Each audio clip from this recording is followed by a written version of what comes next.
Bueno, retomamos. Yo había puesto, bueno, vamos a adelantar los cuadritos porque acá me ignora cuando yo ya lo pongo donde estaba.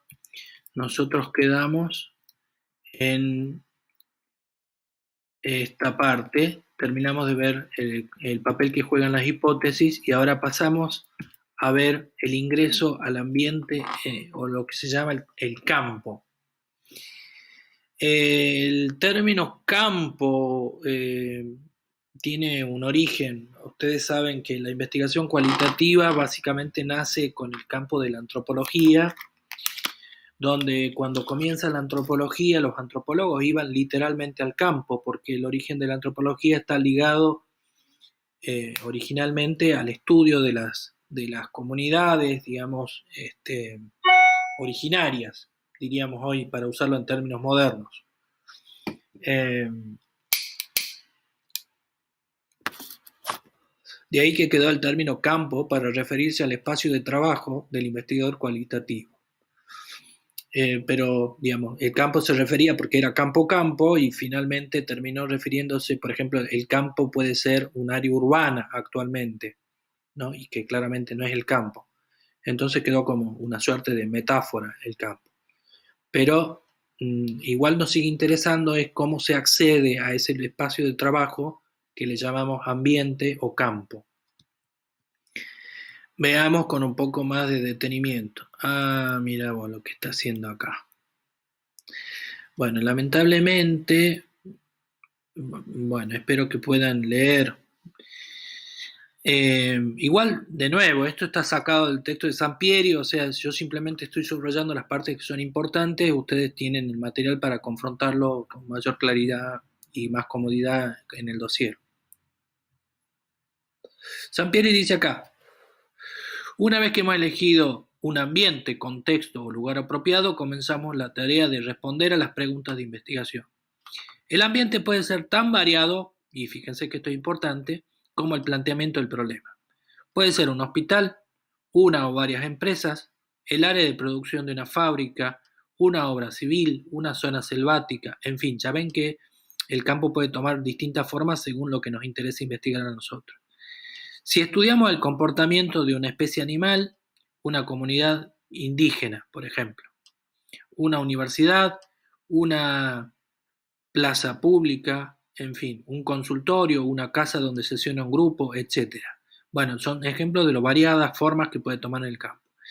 Y el contexto implica una definición geográfica, dice, pero que es inicial, puesto que puede variar, ampliarse o reducirse ese espacio de trabajo.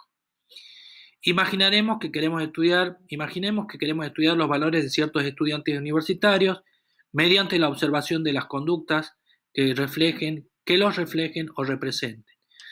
El sitio inicial podría ser el campus de una institución, pero después podríamos cambiar de lugares de observación. Por ejemplo, podríamos seguirlos, entre comillas, a los antros, bares y restaurantes donde acuden, salas cinematográficas, centros deportivos, en fin. Si la investigación es sobre pandillas, tendremos que acudir a puntos donde se reúnen y los sitios donde actúan. Actúan quiere decir donde desempeñan sus acciones sociales, digamos.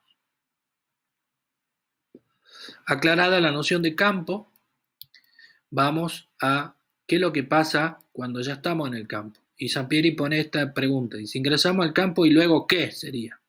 A ver si acá nos podemos acercar mejor. Acá está un poco mejor. El investigador debe hacer una inversión total en el ambiente, lo cual implica decidir en qué lugares específicos se recolectarán los datos y validar si la muestra de unidades se mantiene. Esta labor, a diferencia del proceso cuantitativo, no es secuencial, sino que va ocurriendo y de hecho la recolección de datos y el análisis ya se iniciaron. Observar, dice, lo que ocurre en el ambiente. La parte de observar siempre es muy importante en la investigación cualitativa porque permite contextualizar lo que ocurre, ¿sí? Entonces dice, observar lo que ocurre en el ambiente desde los más ordinarios hasta cualquier suceso inicial y después vamos a ver la importancia de tomar nota sobre lo que observamos. aspectos explícitos o implícitos sin imponer puntos de vista y tratando en la medida de lo posible de evitar el desconcierto o la interrupción de la actividad de las personas. Acá lo que está mencionando es que el investigador debe tratar en la medida de lo posible, salvo que su actitud sea la de un observador participante, concepto que ustedes ya deberían saber porque está en las clases de técnicas de investigación. En general, el observador debe tratar de que su presencia no perturbe el desarrollo de lo que está pasando normalmente. Esto es un ideal, no siempre se puede lograr. Entonces ahí va a tratar, digamos, de no interrumpir. Tal observación, dice, es holística. Holística quiere decir que es omnicomprensiva, es total, digamos. Todo puede ser en principio importante y toma en cuenta el contexto social. El investigador entiende a los participantes, no únicamente registra, dice, entiende a los participantes, trata de entenderlos, digamos, no únicamente registra los hechos. Después dice, comenzar a adquirir un punto de vista interno de los participantes respecto de las cuestiones que se vinculan con el planteamiento del problema. Es decir, acá lo que está diciendo Sampieri es que hay que tratar de empezar a entender cómo los participantes interpretan su propia vida, las acciones que están desarrollando. Eso es lo que hay que tratar de hacer, no lo que yo opino sobre lo que hacen, sino tratar de reconstruir la mirada de cómo ven ellos, digamos, las personas que están bajo estudio, lo que está ocurriendo. Después podrá tenerse una perspectiva más analítica o de un observador externo, pero en principio nuestro objetivo siempre va a ser reconstruir ese contenido de la subjetividad de las personas con las que trabajamos. Después dice, recabar datos sobre los conceptos, lenguajes y maneras de expresión, historia y relaciones de los participantes. Detectar procesos sociales fundamentales en el ambiente y determinar cómo opera. Después dice, tomar notas y empezar a generar datos en formas de apuntes, ¿sí? Mapas, esquemas, cuadros, diagramas y fotografías, así como recabar objetos y artefactos. Acá esto es muy importante, el trabajo de investigación cualitativa echa mano de un sinnúmero de recursos, todos tendientes, digamos, a tener una visión más completa de lo que está ocurriendo. Después también dice hay que elaborar las primeras descripciones del ambiente. Un poco más adelante se va a hablar de esto y ya vamos a mencionarlo acá también. Y esto es muy importante a medida que va a no dejar esto para el final, a medida que el mismo proceso de campo se va desarrollando, reflexionar sobre el propio papel, las alteraciones que provoca nuestra presencia y las vivencias que también son fuentes de datos. Bueno, me interesa ahora esto que ya tiene que ver con el registro, con el registro o las anotaciones de campo. Acá yo simplemente lo voy a mencionar porque insisto que esto está desarrollado en el texto de Sampieri y no quiero que se me acabe otro video más. La importancia de que es muy necesario los registros y elaborar anotaciones durante los eventos o sucesos vinculados con el planteamiento. De poder hacerlo, la segunda alternativa es efectuarlo lo más pronto posible después de los hechos. Con esta última opción, las anotaciones se producen al terminar cada periodo en el campo, es decir, yo termino de hacer el trabajo de campo e inmediatamente tomo nota de las reflexiones, de lo que he observado, en fin.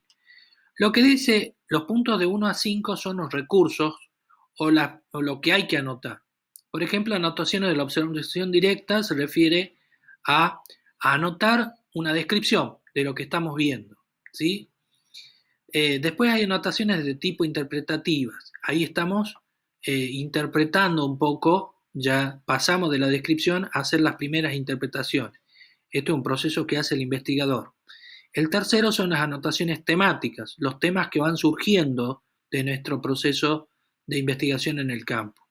Y las anotaciones personales se refiere a, digamos, las impresiones que va teniendo el investigador en su relación con el campo, lo que le va generando a él, en fin, las reflexiones personales. Están todas separadas para que no se haga una mezcla de cosas distintas en una sola nota. Entonces lo que sugiere Sampieri, como muchos otros teóricos de metodologías, es que distingamos las distintas formas de anotaciones y que cada una cumple un rol. Y por último está, digamos, las anotaciones sobre la reactividad de los participantes. Por ejemplo, cómo reaccionan los participantes frente a algunas cosas que nosotros podemos hacer. Esto se ve mucho, por ejemplo, en la escuela de Chicago o los experimentos de Garfinkel, ¿no? Y con esto vamos a terminar. Por ejemplo, Garfinkel tenía, ustedes ya habrán escuchado hablar de esto, pero lo mandaba a los estudiantes a las casas a que tengan comportamientos muy extraños. Por ejemplo, le decía a un estudiante, anda a tu casa y comportate como si fuera un invitado. Y eso lo hacía poner en un rol de como una actuación. Y entonces lo que hacía el estudiante era tomar nota de las reacciones de su familia, porque él se comportaba como un invitado y obviamente los padres, los hermanos, qué sé yo, quien sea que vivían con él, miraban con cara raro porque había cambiado el rol. Y ese contraste entre el comportamiento esperado de ese estudiante que se hace pasar por invitado de pronto, le ha permitido a esos investigadores hablar sobre qué es lo que se espera sobre un miembro de una familia, por ejemplo. ¿Se entiende? Entonces, estas anotaciones tienen que ver con cuando el investigador genera ciertas situaciones para ver qué es lo que ocurre. Bueno, con esto terminaríamos la primera parte de esta serie de explicaciones sobre el modelo cualitativo en profundidad y bueno, nos estaremos viendo en las próximas clases. Saludos a todos y que espero que se sigan cuidando y si no lo hacen, es una buena idea cuidarse. Saludos chicos, que estén todos bien.